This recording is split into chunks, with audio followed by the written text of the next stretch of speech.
Good morning students. आज मैं UP board कक्षा 7 विज्ञान इकाई 17 बल एवं यंत्र लेकर आई हूँ। और बच्चों, इस इकाई में आपको निम्नलिखित टॉपिक पढ़ने होंगे। नंबर 1 बल,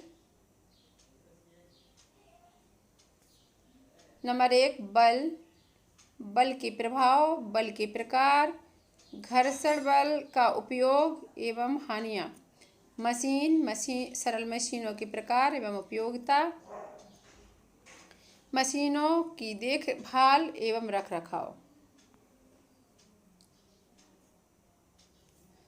पिछली कक्षा में आपने गति का अध्ययन किया है। आपने यह अनुभव किया होगा कि जमीन या नत समतल से लुढ़कती हुई गेंद या किसी गतिशील वस्तु की गति थोड़ी देर बाद परिवर्तित यानी धीमी या तेज हो जाती है। कभी कभी गति की दिशा में भी परिवर्तन हो जाता है। क्या आपने सोचा कि गतिशील वस्तु धीमी या तेज कैसे हो जाती है, अथवा अपनी गति की दिशा कैसे बदल लेती है? यह सब किसी बाह्य कारक या प्रयास द्वारा संभव होता है। आगे देखिए बच्चों, बल किसे कहते हैं या बल क्या होता है? आप अपने अनुभवों के आधार पर स्मरण कीजिए कि क्रिकेट या फुटबॉल खेलते समय आप गेंद को गतिशील बनाने या रोकने के लिए क्या करते हैं।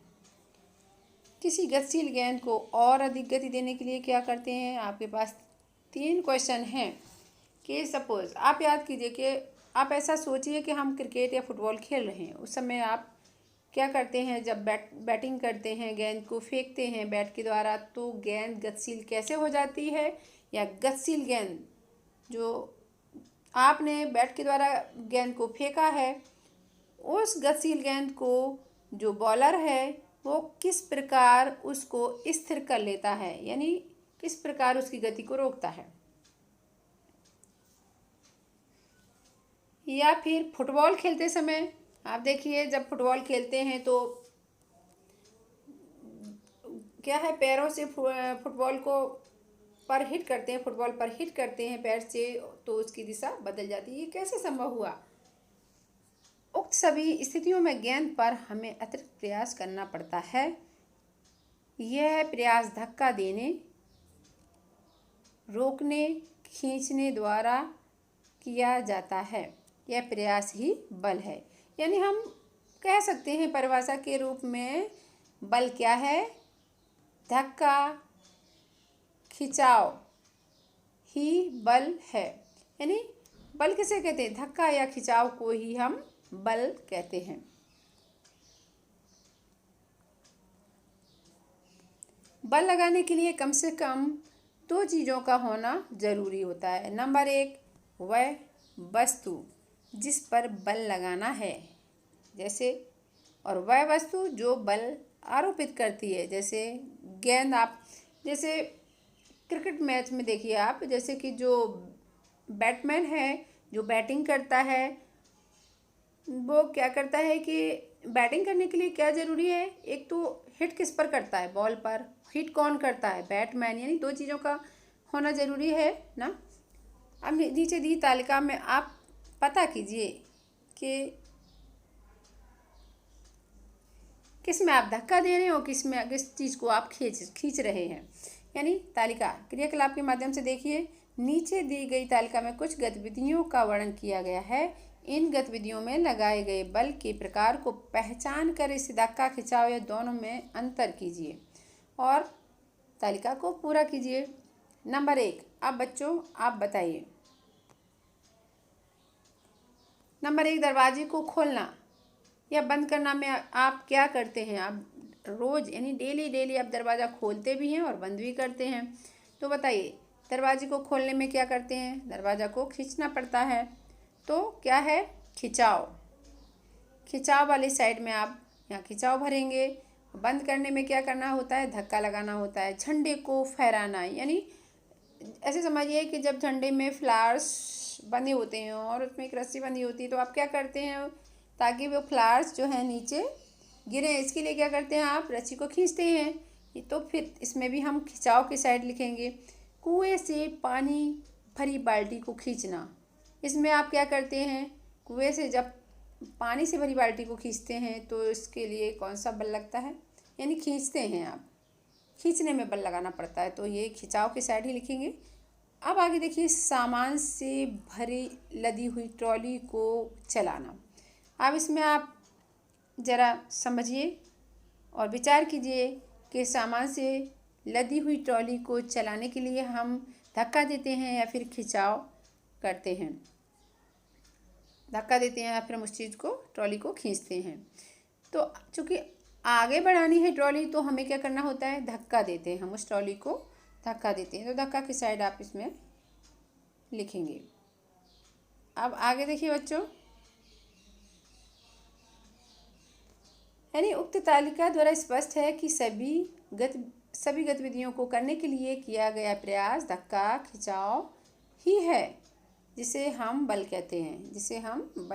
यानी जो भी हम काम करते हैं उसमें कहीं पर धक्का मारते हैं, कहीं पर खींचते हैं, ये क्या है, धक्का। तो हम समझ सकते हैं इस बात को कि धक्का या खिंचाव ही बल होता है। तो देखिए, इसे परिभाषा के रूप में एक लाइन देखिए, बल वह कारक है, कारक मतलब क्या है, कारक मीन्स धक्का या फिर खिंचाव, जो एक वस्तु दूसरी वस्तु पर आरोपित करती है। ये आपकी परिभाषा है कि बल वह कारक है जो एक वस्तु दूसरी वस्तु पर आरोपित करती है। बल के प्रभाव देखिए, नेक्स्ट टॉपिक जो है बल के प्रभाव।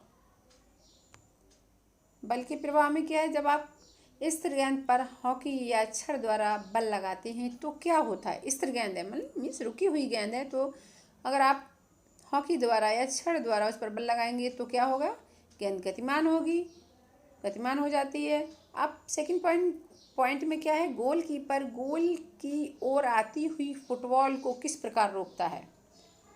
जरा सोचिए बच्चों कि सपोज गोलकीपर गोल की ओर आती हुई कोई बॉल आ रही है, मान लीजिए आप दो बच्चे हैं जो फुटबॉल खेल रहे हैं, तो एक बच्चा जो है क्या फुटबॉल यानी फुट से उस बॉल को मारता है, तो दूसरा क्या करता है, उसको रोकने के लिए, दिशा बदलने के लिए क्या करता है, बताइए। गेंद को गोल में जाने से रोकने के लिए वह हाथ द्वारा रोकने का प्रयास करता है। बिल्कुल ठीक कहा, वो क्या करता है, उसको रोकने का प्रयास करता है। फुटबॉल में जो है, मान लो पैर से भी फुटबॉल को पैर से रोकते हैं तो वो पैर के द्वारा रोकने का प्रयास करता है। आगे देखिए बच्चों,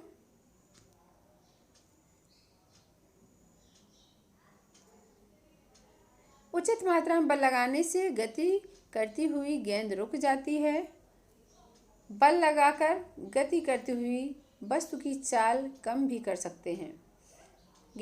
बल लगाकर वस्तु की चाल को रोक सकते हैं, वस्तु की चाल को कम भी कर सकते हैं। उदाहरण के लिए आगे देखिए, साइकिल के पैडल पर जब आप पैर से धक्का देते हैं, धक्का आ गया ना, धक्का देते हैं तो साइकिल गतिमान हो जाती है। पैडल पर जब आप धक्का देते हैं पैर से तो साइकिल चलने लगती है।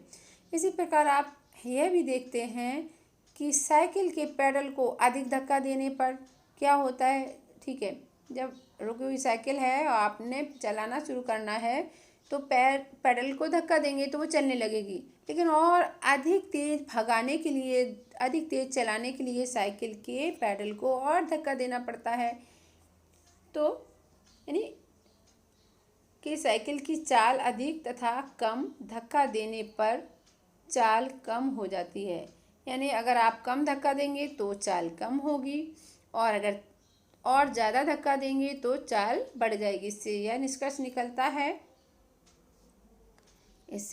निकलता है कि बल लगाकर किसी स्थिर वस्तु को गतिमान तथा गतिमान वस्तु को स्थिर किया जा सकता है।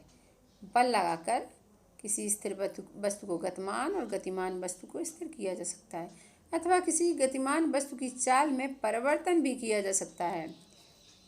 3 स्थितियाँ हो गई कि बल लगाकर हम स्थिर वस्तु को, रुकी हुई वस्तु को गतिमान कर सकते हैं, गतिमान वस्तु को रोक सकते हैं और गतिमान वस्तु की चाल में परिवर्तन भी कर सकते हैं। आगे देखिए बच्चों, खेल के मैदान में हम देखते हैं कि गोलकीपर अपनी ओर आती हुई गेंद पर धक्का लगाकर उसकी दिशा परिवर्तित कर देता है। बिल्कुल ठीक। खेल के मैदान में अपनी ओर खेल के मैदान हम देखते हैं कि गोलकीपर अपनी ओर आती हुई गेंद पर धक्का लगाकर उसकी दिशा को परिवर्तित करता है। क्या लगाकर? धक्का। तो यहाँ पर धक्का यानी धक्का का यूज हुआ। धक्का लगाने से क्या हुआ? उसकी गेंद की दिशा परिवर्तित हो गई। आगे, बल्लेबाज की ओर तेजी से आती हुई क्रिकेट की गेंद पर बल्ले के द्वारा बल लगाने से गेंद की गति की दिशा बदल जाती है। बल्लेबाज की ओर तेजी से आती हुई क्रिकेट की गेंद पर बल्ले के द्वारा बल लगाने से गेंद की गति की दिशा बदल जाती है। अतः बल लगाकर गतिमान वस्तु की दिशा में परिवर्तन किया जा सकता है। बल लगाकर किसी गतिमान वस्तु की दिशा में परिवर्तन किया जा सकता है। एक फोम या स्पंज के टुकड़े को मेज पर रखकर आप अपने हाथ से दबाएं। फोम या स्पंज का टुकड़ा दब जाता है तथा उसकी आकृति बदल जाती है। इसी प्रकार किसी रबर बैंड को दोनों हाथों से खींचने पर उसकी आकृति बदल जाती है। इससे निष्कर्ष निकलता है कि बल द्वारा किसी वस्तु की आकृति या आकार में परिवर्तन किया जा सकता है। बिल्कुल ठीक कहा। क्या कितने पॉइंट हो गए? बल लगाकर किसी स्थिर वस्तु को गतिमान कर सकते हैं, गतिमान वस्तु को स्थिर कर सकते हैं, किसी वस्तु की गतिमान वस्तु की दिशा परिवर्तित कर सकते हैं। बल लगाकर किसी वस्तु की आकृति या आकार में भी परिवर्तन किया जा सकता है। ये सब सिचुएशन कैसे संभव हुई? बल लगाकर। बल के प्रकार। आगे देखिए बच्चों, बल के प्रकार यानी चित्र 17.3 एवं आ बा को देखकर विचार कीजिए कि टूथपेस्ट की ट्यूब को दबाने पर टूथपेस्ट बाहर क्यों निकलता है तथा चुम्बक के निकट अलग अलग स्थान पर चुम्बकीय सुई को रखने पर इसमें विक्षेप क्यों होता है। ये क्वेश्चन है आपके लिए।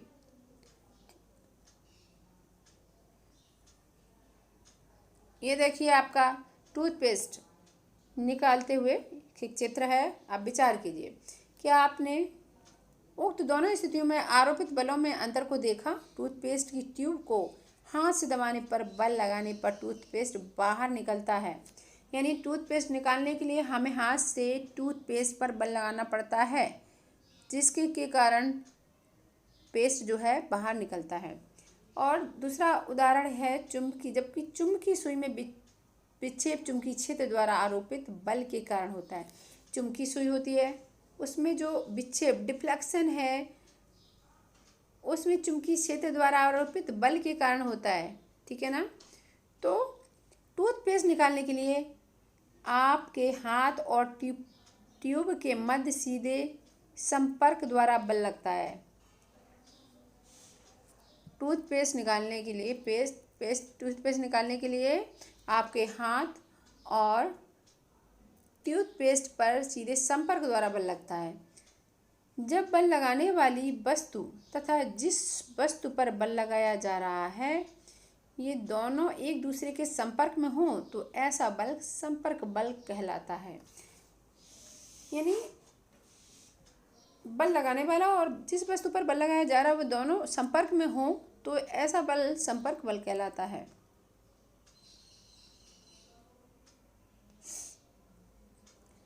चित्र 17.3 बा में चुम्बक के निकट अलग अलग स्थान पर चुम्बकीय सुई की दिशा में परिवर्तन बिना प्रत्यक्ष संपर्क के होता है। यानी जिसमें संपर्क की जरूरत नहीं है। जब किसी वस्तु पर बल लगाया जा रहा हो और वह वस्तु बल लगाने वाली वस्तु के संपर्क में न हो तो ऐसा बल असंपर्क बल कहलाता है बच्चों। अतः बल दो प्रकार के होते हैं। नंबर 1 संपर्क बल और दूसरा असंपर्क बल। अब हम संपर्क बल के बारे में अध्ययन करेंगे। संपर्क बल कई प्रकार के होते हैं। यानी संपर्क बल कई प्रकार के होते हैं। इनमें से कुछ बल निम्नलिखित हैं। नंबर 1 पेशी बल, नंबर 2 घर्षण बल, और अब हम अभी तो फिलहाल पेशी बल के बारे में पढ़ेंगे।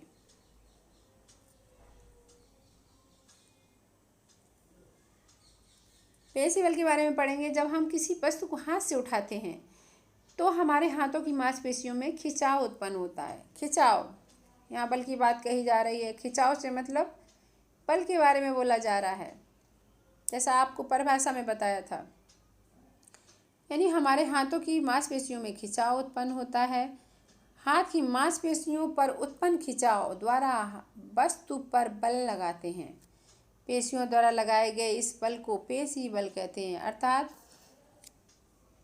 जो अपने हाथ से हम काम करते हैं, अपने बॉडी पार्ट से जो काम करते हैं, यानी इसका मतलब वो पेशियों के द्वारा फंक्शन हो रहा, पेशियों के द्वारा ही खिंचाव धक्का हो रहा, ऐसे बल को पेशी बल कहते हैं।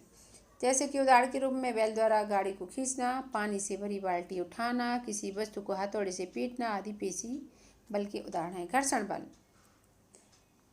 घर्षण बल, यदि तेज दौड़ते हुए आपका पैर अचानक केले के छिलके पर पड़ जाए तो क्या होगा बच्चों? आप गिर जाएंगे। 17.4 आम में देखिए इसी प्रकार कैरम बोर्ड पर पाउडर छिड़कने से गोटी बहुत तेजी से फिसलती है। आप अच्छे से जानते होंगे, कैरम बोर्ड बच्चे खेलते हैं। यदि आटा चक्की के पट्टे घिस जाएं तो क्या होगा?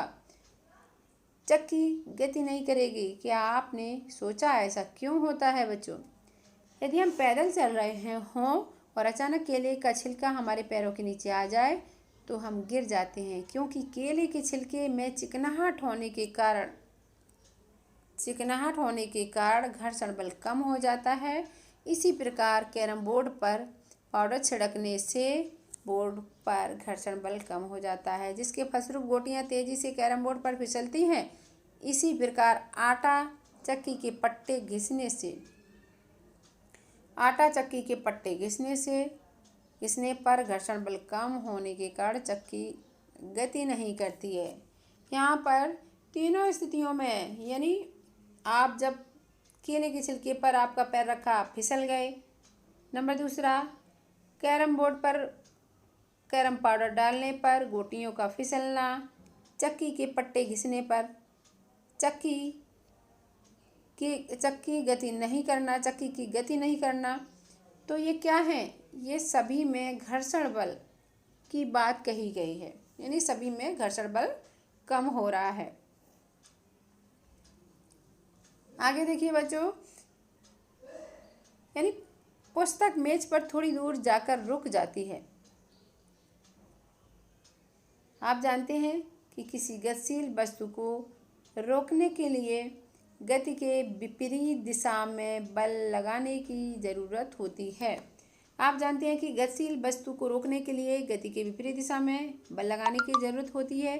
क्या पुस्तक को रोकने में किसी बल का प्रयोग हुआ है? पुस्तक को रोकने में किसी बल का प्रयोग हुआ है। जब पुस्तक मेज की सतह पर सरकती है तो उसके संपर्क तल पर उसकी गति को विरोध करने वाला एक बल लगता है। यानी जब पुस्तक मेज की सतह पर सरकती है तो उसके संपर्क तल पर उसकी गति को विरोध करने वाला एक बल लगता है। संपर्क तल पर गति का विरोध करने वाला एक बल लगता है। इस बल को घर्षण बल या घर्षण कहते हैं। यह वस्तु और सतह के बीच रगड़ द्वारा उत्पन्न होता है, जो उसके सापेक्ष गति का विरोध करती है। यानी परिभाषा के रूप में आप देखिए बच्चों, क्या है कि दो सतहों के संपर्क तलों के बीच सापेक्ष गति का विरोध करने वाले बल को घर्षण बल कहते हैं। यानी आप समझ रहे हो कि जैसे टेबल पर किताब सरकाई थी तो क्या हुआ था? किताब का गति करना किसके द्वारा रोका गया? मेज की सतह के द्वारा। यानी किताब आगे खिसक रही है, किताब की सरफेस जो है आगे खिसक रही है, लेकिन मेज की सरफेस उस पर उल्टा बल आरोपित कर रही है। और ऐसे बल को, यानी दोनों सतहों के बीच कार्य करने वाले जो विरोधी बल को क्या कहेंगे? घर्षण बल। क्या कहेंगे? घर्षण बल।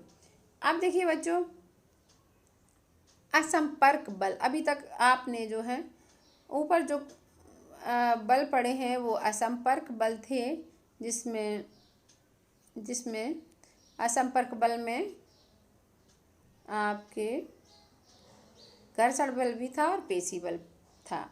अब आगे देखिए असंपर्क बल। असंपर्क बल यानी जिसमें संपर्क की जरूरत नहीं पड़ती है उसे असंपर्क बल कहते हैं। जैसे इसमें कई प्रकार के बल आते हैं। नंबर 1 गुरुत्वीय बल, नंबर 2 चुंबकीय बल। तो गुरुत्वीय बल को समझिए कि पृथ्वी प्रत्येक वस्तु को अपने केंद्र की ओर आकर्षित करती है। पृथ्वी हर चीज को केंद्र की ओर आकर्षित करती है, क्योंकि आपने देखा होगा कि आप छोटी या बड़ी या किसी प्रकार की चीज को जब ऊपर की ओर फेंकते हैं तो वो लौट कर नीचे ही गिरती है। इसका मतलब पृथ्वी हर चीज को अपनी ओर आकर्षित करती है। पृथ्वी के इस आकर्षण बल को गुरुत्वीय बल कहते हैं। पृथ्वी के इस आकर्षण बल को गुरुत्वीय बल कहते हैं। सभी वस्तुओं पर गुरुत्व बल कार्य करता है। गुरुत्व बल के लिए वस्तु एवं पृथ्वी के बीच प्रत्यक्ष संपर्क होना आवश्यक नहीं है। आपने देखा, कोई चीज फेंकी आपने तो बिना पृथ्वी और उस वस्तु के संपर्क हुए ही वस्तु अपने आप पृथ्वी पर आ गिरती है, यानी इसमें कोई संपर्क की जरूरत नहीं होती है। नेक्स्ट जो बल है वो है चुंबकीय बल।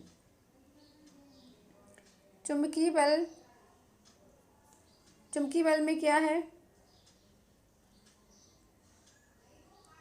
हाँ, चुम्बक लोहे की कीलों को अपनी ओर खींच लेता है। चुम्बक द्वारा, यहाँ पर चित्र दिया है, अब देखिए लोहे चुम्बक हाथ में लिए हुए और मेज पर ये बहुत कुछ कीलें पड़ी हुई हैं। तो चुम्बक लोहे की कीलों को अपनी ओर खींच लेता है। चुम्बक लोहे की कीलों को अपनी ओर खींच लेता है। चुम्बक द्वारा कीलों पर लगाए गए इस बल को चुंबकीय बल कहते हैं।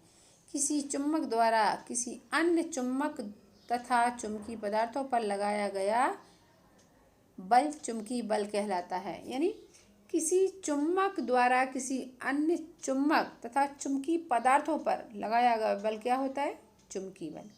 अब विद्युतीय बल देखिए, विद्युतीय बल क्या होता है? प्लास्टिक के स्केल को सूखे बालों अथवा कागज से रगड़कर कागज के छोटे छोटे टुकड़ों के पास ले जाएं। आप क्लास में बच्चों ने ये बहुत क्लास में बच्चे बहुत करते हैं, ये ऐसा एक्सपेरिमेंट जो है बहुत करते हैं, हम लोगों ने भी बहुत किया। यानी स्केल लेते हैं, बालों में रगड़ते हैं और बालों में रगड़ के छोटे छोटे कागज़ के टुकड़ों को के पास लाते हैं। तो होता क्या है कि टुकड़े हैं जो स्केल पर चिपक जाते हैं। कागज़ के टुकड़े प्लास्टिक के स्केल की ओर आकर्षित होने लगते हैं। ऐसा क्यों होता है? ऐसा विद्युतीय बल के कारण होता है बच्चों। इसमें जो आपका स्केल है जो बालों में रगड़ा था उसमें चार्ज उत्पन्न हो जाता है, जिससे कि वो कागज़ को अपनी ओर आकर्षित करने लगते हैं। अब नेक्स्ट है घर्षण बल की दैनिक जीवन में उपयोग एवं हानियाँ। कभी कभी घरों के स्नान गृह यानी बाथरूम में चिकनी फर्श पर रबर की चप्पल पहनकर चलने से फिसल कर गिर जाते हैं। ऐसा क्यों होता है? आपने देखा होगा कि बर्फ की सतह चिकनी होती है, फलस्वरूप बर्फ की सतह पर घर्षण बल कम काम करता है, यानी चिकनी सतह पर घर्षण बल कम काम करता है, अतः उस पर हम साधारणतया चल या दौड़ नहीं सकते। चिकनी सतह पर हम नहीं चल सकते हैं। नंबर तीसरा है घर्षण बल के कारण ही लोगों का चलना, दौड़ना, उठना, बैठना आदि संभव होता है। नंबर तीसरा है बच्चों, पेंसिल तथा कागज के बीच घर्षण बल के कारण ही हम लिख पाते हैं। नंबर नेक्स्ट है माचिस की तीली को जब माचिस की सतह पर रगड़ा जाता है तो घर्षण बल के कारण ही वह जलती है। नंबर नेक्स्ट है मोटर कार, बस, अन्य वाहनों के पहियों तथा सड़क की सतह के मध्य घर्षण बल लगने के कारण ही उनका चलना संभव होता है। क्योंकि अगर घर्षण बल कम होगा तो वो चल ही नहीं पाएंगे या फिसलेंगे। नेक्स्ट है दांतेदार आरी तथा लकड़ी के बीच घर्षण बल के द्वारा ही लकड़ी को काटना संभव हो पाता है। अब घर्षण बल से हानियाँ क्या हैं? घर्षण बल के कारण देखिए बच्चों, घर्षण बल से हानियाँ क्या हैं। घर्षण बल के कारण वाहनों के पहियों के टायर घिस जाते हैं। नंबर नेक्स्ट है, जमीन तथा जूते के बीच घर्षण के कारण जूते के तलवे घिस जाते हैं। घर्षण बल के कारण विभिन्न प्रकार की मशीनों के पुर्जे घिस या टूट जाते हैं, जिससे किसी भी समय भारी खतरा उत्पन्न हो सकता है। अगला नंबर है, गर्मी के दिनों में तेज हवा के कारण पेड़ों की सूखी डालियों तथा पत्तियों के बीच घर्षण बल के कारण जंगलों में आग लग जाती है। तो ये घर्षण बल की हानियाँ हुई बच्चों। घर्षण बल को और अधिक करने के उपाय, घर्षण बल को अधिक कैसे किया जाए वो उपाय। घर्षण, आपने कभी सोचा है कि पहियों के टायरों में छोटे छोटे खांचे क्यों बनाए जाते हैं। पहियों के टायरों में या छोटे छोटे खांचे क्यों बनाए जाते हैं। ये खांचे सड़क की सतह तथा वाहन के टायरों के मध्य घर्षण बल बढ़ा देते हैं। जो इसी प्रकार आपने देखा होगा, चप्पल जूतों की सोल के नीचे जो है ग्रिप्स बनाई जाती है, खांचे बनाए जाते हैं, क्योंकि ये खांचे हैं जो घर्षण बल को बढ़ा देते हैं, जिससे हम फिसलते नहीं हैं। और वाहन के टायरों में खांचे बनाने से वाहन नहीं फिसलते हैं। चक्की के पहिए और पट्टे के बीच घर्षण बल बढ़ाने के लिए चिपचिपा तरल पदार्थ रेजिन काम में लाया जाता है। घर्षण बल कम करने के उपाय अभी तो था, घर्षण बल बढ़ाने के उपाय अब है घर्षण बल कम करने के उपाय। घर्षण बल कैसे कम किया जाए वो उपाय। आपने देखा होगा कि मशीनों के कलपुर्जों को घिसने एवं टूटने से बचाने के लिए उनके संपर्क तल के बीच स्नेह तेल ग्रीस लगाकर उनके घर्षण बल को कम किया जाता है। यानी आप किसी भी मशीन को ले लें, सिलाई मशीन को ले लें या चारा काटने की मशीन को ले लें या किसी दूसरी मशीन को ले लें, उनके जब मशीन में घर्षण बल ज़्यादा होता है तो जब मशीन चलती है तो उसमें आवाज़ आती है। अर्थात हम ऐसा सोचें कि अगर उस मशीन में घर्षण बल को कम करने के लिए क्या करते हैं, ऑयलिंग करते हैं, ग्रीसिंग करते हैं। जब ऑयलिंग ग्रीसिंग करते हैं तो घर्षण बल कम होता है और जिसके के कारण मशीनों से आवाज़ आना बंद हो जाती है या आवाज़ कम आती है उनके चलने पर। मछली चिड़ियों के शरीर की आकृति को ध्यान से देखिए। विशेष आकृति, नुकीली आकृति होने से इनमें वायु एवं जल द्वारा घर्षण बल कम लगता है। इससे हवा में या पानी में आसानी से चीरते हुए तैर या उड़ सकते हैं। अब मशीनें देखिए, मशीनें क्या होती हैं। मशीनें कुएं से पानी निकालने के लिए घिरनी का प्रयोग, कील ठोकने के लिए हथौड़े का प्रयोग, पेंच लगाने के लिए पेचकस का प्रयोग, मोटर वाहनों का पहिया बदलने के लिए स्क्रू जैक का प्रयोग आदि इन साधनों के प्रयोग से कार्य करना सुविधाजनक, आसान तथा शीघ्र हो जाता है।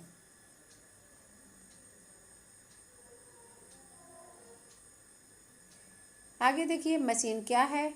ऐसे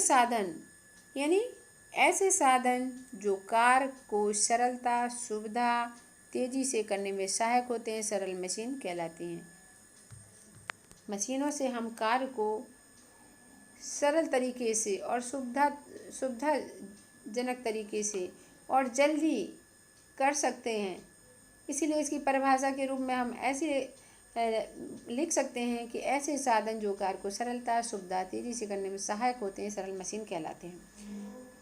उदाहरण के लिए ट्रैक्टर, क्रेन, आटा चक्की, साइकिल, सिलाई मशीन, चारा काटने की मशीन, मोटरसाइकिल, स्कूटर आदि जटिल मशीनें हैं। ये कई मशीनों से मिलकर बनती हैं। मशीनों द्वारा बल को उपयुक्त दिशा में लगाकर काम को आसान किया जाता है। मशीनों द्वारा बल को उपयुक्त दिशा में लगाकर काम को आसान किया जा सकता है। कुएं से सीधे पानी खींचने में अधिक बल की ज़रूरत होती है, किंतु घिरनी की सहायता से पानी को खींचना आसान होता है। घिरनी की सहायता से बल उपयुक्त दिशा में लगाया जाता है, जिससे कि बल की दिशा बदल जाती है तथा पानी खींचने में आसानी हो जाती है। नेक्स्ट है, मशीनों द्वारा बल को उचित स्थान पर लगाने से कार्य आसानी और शीघ्रता से कर सकते हैं।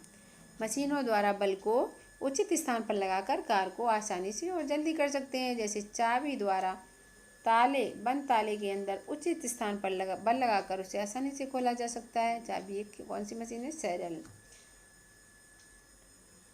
नेक्स्ट नंबर, मशीनों द्वारा बल के प्रभाव को बढ़ाया जा सकता है। भारी बोझ ढोने के लिए जहां कई व्यक्तियों की ज़रूरत होती है, वहीं पहिए वाले ठेले की सहायता से एक व्यक्ति द्वारा ही कार्य संपन्न हो जाता है। रेलवे स्टेशनों पर कुली भारी बोझ को पहिए लगे ठेले द्वारा एक स्थान से दूसरे स्थान तक आसानी से ले जाता है। जैसे ये मशीन है, आप अक्सर कर आपने इसको रेलवे स्टेशन पर देखा होगा, जो कुली इसका ज़्यादा यूज करते हैं। मशीनों द्वारा कम बल लगाकर अधिक कार्य को कम समय में पूरा किया जा सकता है।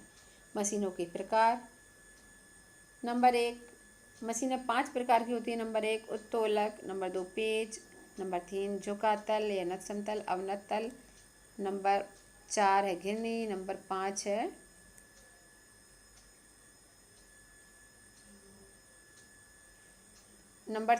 घिरनी और नंबर 5 है पहिया और धुरी।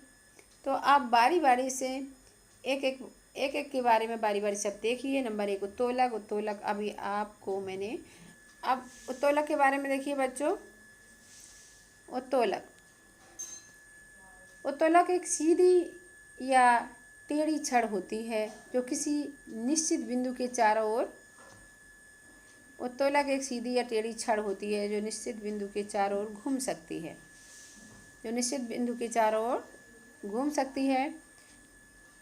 निम्नलिखित की स्थिति के अनुसार उत्तोलक को 3 भागों में बांटा गया है। नंबर 1 आलम को फलक्रम कहते हैं। नंबर 2 एफर्ट या आयास। नंबर 3 है भार। अब आलम के बारे में देखिए, आलम क्या है?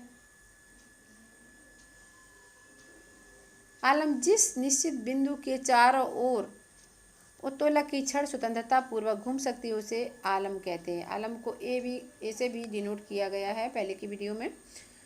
तो आयास को एस से डिनोट किया गया है।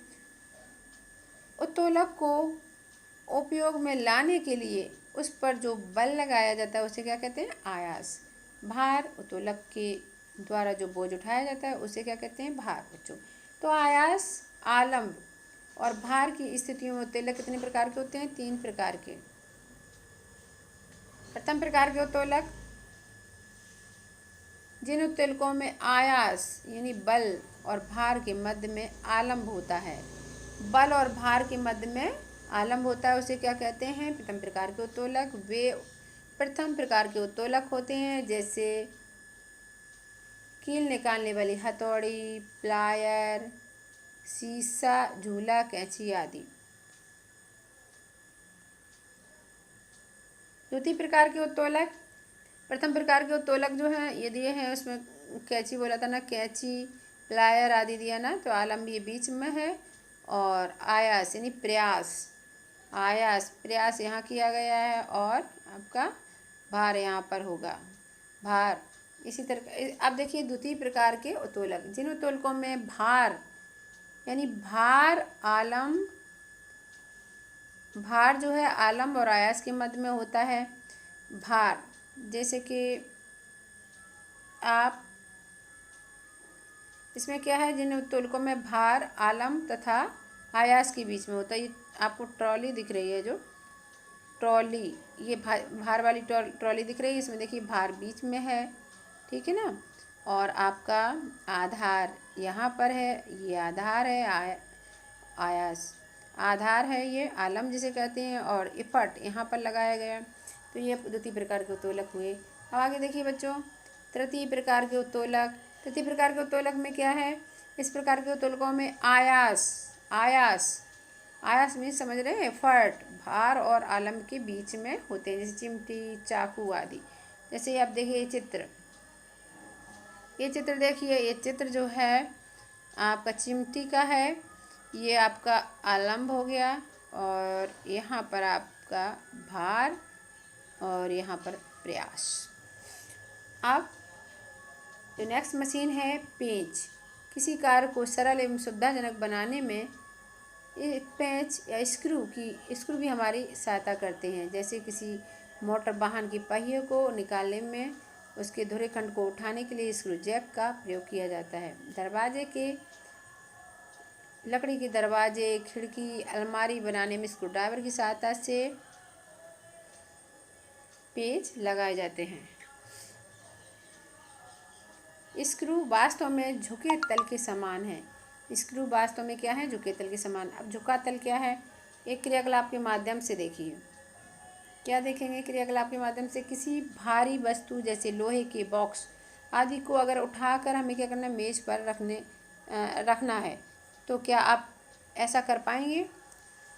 नंबर दूसरा, अब लकड़ी का एक मजबूत पटरा लीजिए। पटरे को मेज से पृथ्वी पर झुका कर रखिए। अब लोहे के बॉक्स को पटरे की सहायता से मेज पर चढ़ाएं। आपने क्या अनुभव किया?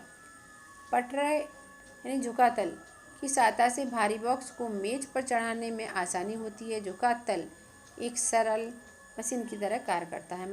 मकानों में सीढ़ी, पहाड़ी पर घुमावदार सड़क झुके तल के अन्य उदाहरण हैं। घिरनी क्या है? इसे पुली भी कहते हैं। घिरनी की सहायता से कुएं से पानी भरी बाल्टी को आसानी एवं सुविधाजनक तरीके से निकाला जा सकता है। किसी भारी बोझ को घिरनी की सहायता से उठाया जा सकता है। चल घिरनी के संयोजन से कम बल लगाकर भारी बोझ को उठाना सरल एवं सुविधाजनक होता है। घिरनी एक सरल मशीन है।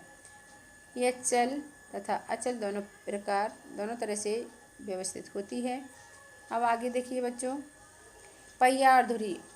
ये आपके देखिए, ये तो घिरनी का चित्र था। अब पहिया धुरी क्या है? रेलवे स्टेशनों पर कुलियों द्वारा प्रयोग की जाने वाली ट्रॉली में पहिया और धुरी लगी होती है। ट्रॉली की सहायता से कुली बड़ी आसानी से सुविधाजनक तरीके से भारी बोझ को एक स्थान से दूसरे स्थान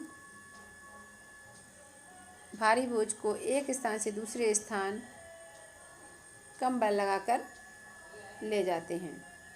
जैसे नट बोल्ट, स्ट्रेचर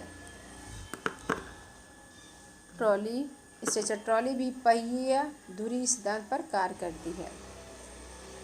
अब आगे देखिए बच्चों, मशीनों की देखभाल एवं रखरखाव।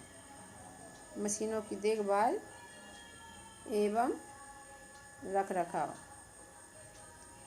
मशीनों की देखभाल एवं रखरखाव कैसे करते हैं?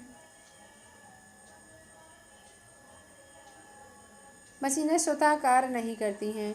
मशीनों द्वारा कार्य कराने अथवा मशीनों से कार्य लेने के लिए बाहरी बल की ज़रूरत होती है। जैसे हल चलाने में बैलों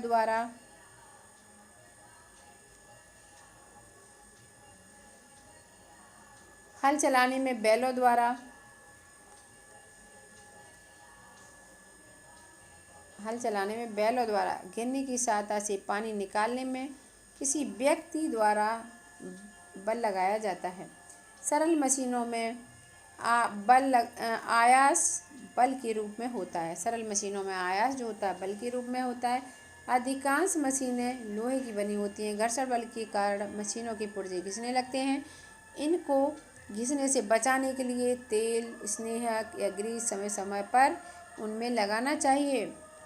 जैसे साइकिल की पहियों की धुरी पर ग्रीस लगाने से और पहियों घिरनी की धुरी में स्नेहक तेल लगाने से घर्षण बल कम हो जाता है और उनकी चाल बढ़ जाती है। तो समझे बच्चों, उनके मशीनों के रखरखाव के लिए उनमें क्या करना है? ग्रीसिंग करना है, स्नेहक तेल लगाना है, जिससे उनकी पुर्जों के मध्य होने वाले घर्षण बल को कम किया जा सकता है। मशीनों की बॉल बेयरिंग में घर्षण बल को कम करने के लिए ग्रीस लगाना चाहिए। मशीनों की जंग लगने वाले भाग को बालू, कागज यानी रेगमाल से रगड़कर सफाई करनी चाहिए। बाहरी भागों पर पेंट कर देना चाहिए। जिन मशीनों से काम ना लिया जा रहा हो उन्हें तेल तथा ग्रीस लगाकर ढक कर रख देना चाहिए। समय समय पर मशीनों की जांच करते रहना चाहिए। छोटी छोटी खराबी आने पर उन्हें तुरंत ठीक कराना चाहिए।